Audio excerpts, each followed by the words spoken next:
Have you ever had one of those days where it feels like your mind has a mind of its own? It's just pulling you in a million different directions, and by the end of it, you're just exhausted and haven't gotten anything done? Well, you're not alone. Today, we're diving into a book that's basically a user's manual for your brain. We're going to break down Dandapani's The Power of Unwavering Focus. Let's get right into it. So let me just ask you straight up.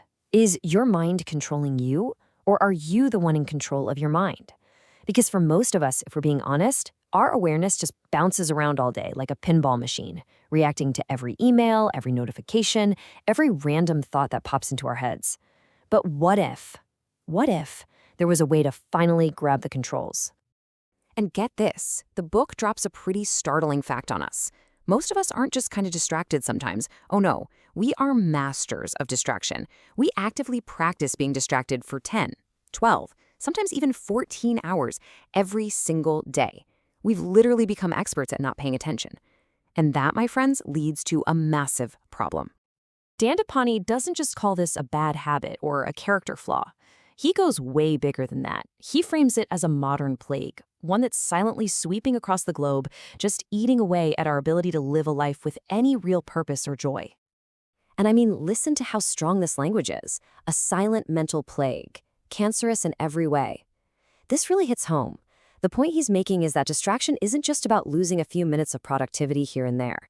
It's something much more sinister, something that can actually dismantle our relationships, our goals, and our own peace of mind. So, all right, if distraction is the disease, what on earth is the cure?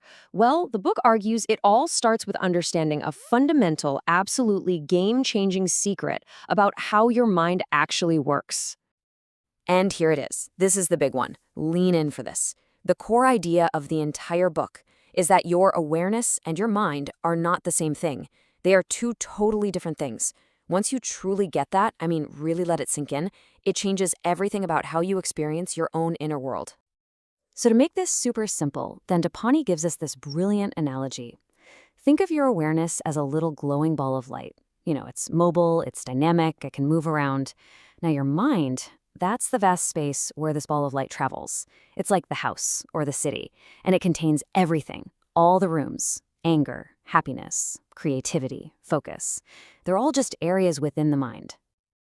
And this leads to this really profound shift in perspective. See, your awareness moves, but your mind itself does not. And here's the kicker. You are not your mind. You're the awareness that's traveling through your mind. You aren't your anger. You're just the ball of awareness visiting the anger room in your mind. That little bit of separation, that is the key to taking back control. Now, why does this distinction matter so much? It's all because of this essential principle that Dandapani's guru taught him. Where awareness goes, energy flows. Basically, whatever you choose to shine that glowing ball of light on, that is what you give your life force to. That's what you make real in your life. Let me give you another great visual for this. Think of your mind as a garden. Now, directing your awareness is like holding a watering can. Every moment of the day, you're making a choice. You can use that can to water the beautiful flowers of compassion and joy, or you can use it to water the weeds of worry and frustration. Whichever you choose to water, well, that's what's going to grow stronger. Okay, so if we're going to be able to aim that watering can wherever we want, we're going to need a little bit of muscle, right? And that's where the first practical tool from the book comes in: willpower. And no, this isn't some mystical, magical force. It's a skill. It's something you can actually build. The book gives us a really simple definition. Willpower is just the mental muscle you use to direct your awareness. And just like any other muscle in your body, the more you exercise it, the stronger it gets. And the stronger it gets, the easier it is to move your awareness where you want it to go, instead of letting it get yanked around by everything else. So how do you exercise it? It's actually super simple, with 3 little practices you can do every single day. First, finish what you start. Doesn't matter how small. Making the bed, finish it. Washing a single dish, finish it. Second, finish it well. Don't just rush through it, do it with care. And third, do a little bit more. Straighten the pillows perfectly. Wipe down the counter next to the sink. Every one of these tiny little acts is like a rep at the gym for your willpower muscle. So willpower gives you the strength to move your awareness. But focus, or what he calls concentration, that's the skill of keeping it there. And just like any skill, from playing the guitar to learning a language, it's something that has to be practiced. This all comes down to what he calls the law of practice. It explains exactly why we're so darn good at being distracted. It's because we practice it all day long. But here's the good news. This law is totally neutral. If we just start practicing focus instead, well, we'll get really good at focus. It's that simple.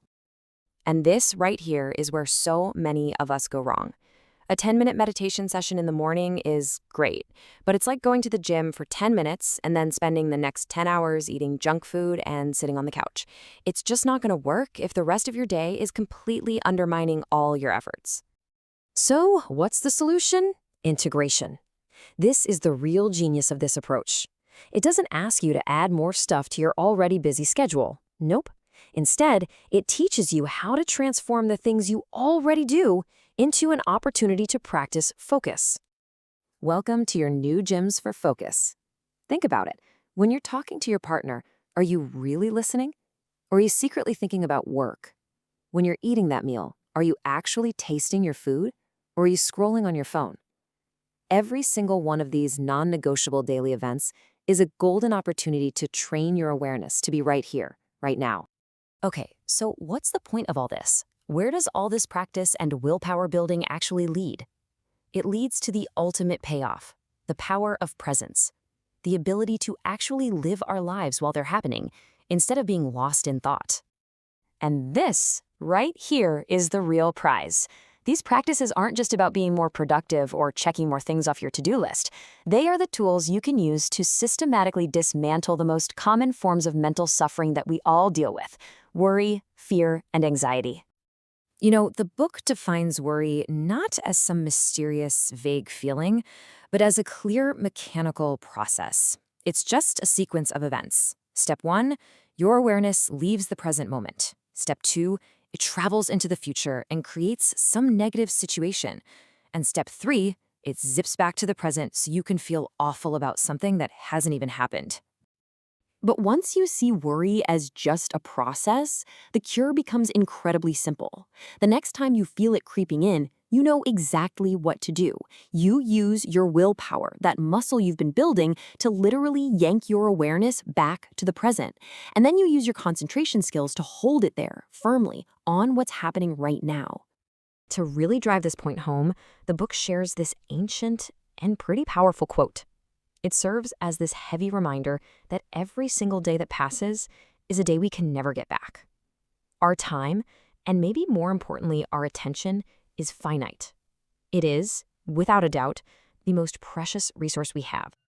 So, the book leaves us with this final, powerful question, and so will I. Knowing what you know now, that where your awareness goes, your energy flows, and that what you energize is what manifests in your life, where are you going to consciously choose to direct your awareness today?